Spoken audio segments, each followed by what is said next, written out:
kaprons, baumas, nepārbaudīti fakti un vāja žurnālistika. Esiet sveicināti, raida Pingvīnu radio, nav svarīgi, ko rāda jūsu pulksteņi, laiks ir pareizs.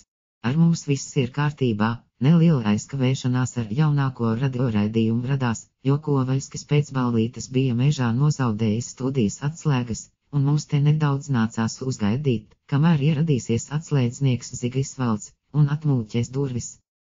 Īsumā par svarīgāko.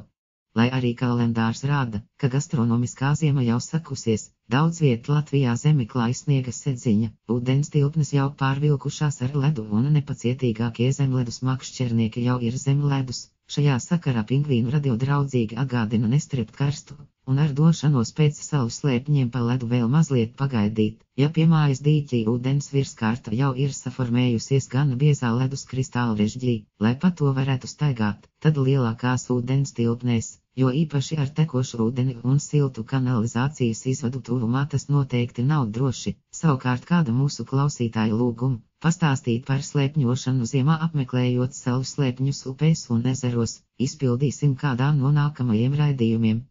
Citas ziņas.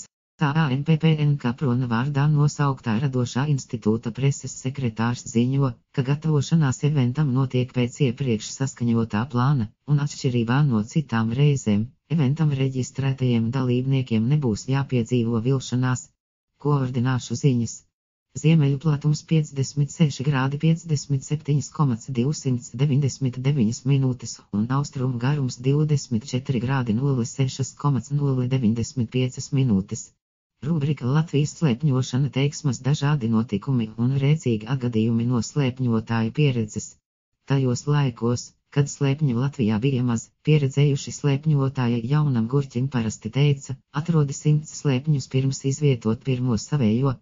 Protams, laikos, kad vienā povertrailā šādu atradumu skaitu var savākt pāris stundās, šāds kritērijs īsti nedarbojas, taču apstākļos, kad tikai daži aktīvisti bija atradumos sasnieguši 4-ciparu skaitli, šāda prasība šķita pilnīgi racionāla, bija pieņemts uzskatīt, ka maz slēpņus atradušie nemācēs ne kvalitatīvi slēpni paslēpt, ne izveidot kaut ko interesantu, parasti šādus iesācēju slēpņus sauca par sūdslēpņiem.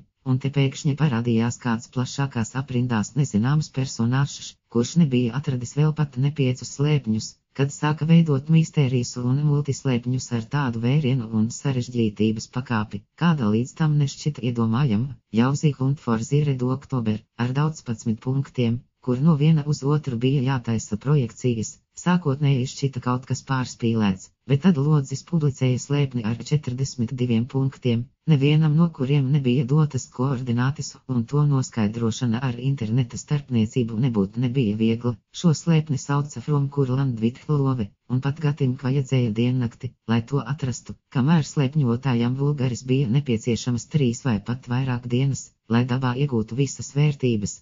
Šajā laikmetā bija pieņemts lepoties ar to, cik daudz Lodža slēpņu tu esi atradis, un šo slēpņu bija visai daudz, teju katra no tiem meklēšana bija saistīta ar negaidītiem sarežģījumiem, miedarbību ar iezemiešiem un citām izpriecām, klīda arī dažādas leģendas par to, kas ir tas cilvēks, kas slēpjas aiz segvārda Lodzis. Vairums par viņu bija dzirdējuši, bet redzējis bija tik retais, sastopot viņu klātienē, principā viss kļuva skaidrs, tomēr Lodža laikmets Latvijas slēpņošanā nebija ilgs. Visai ātri slēpņu izvietošanu no viņa top hobija statusa izsita citas ar vēsturi saistītas aizraušanās, ierobežotas pieejas objektu apmeklējumi, senu robežakmeņu medības, ķieģeļu uzrakstu atšifrēšana un, protams, kulta objektu bedrīšakmeņu meklējumi. Nepārāk labi uzturēti, Lodža slēpņi paši pamazām kļūst par daļu no leģendas, un pamazām tie izzūd kā pēc Lodža izliktā durvis slēpņa meklējumiem svētceļnieku apraktās zeķes.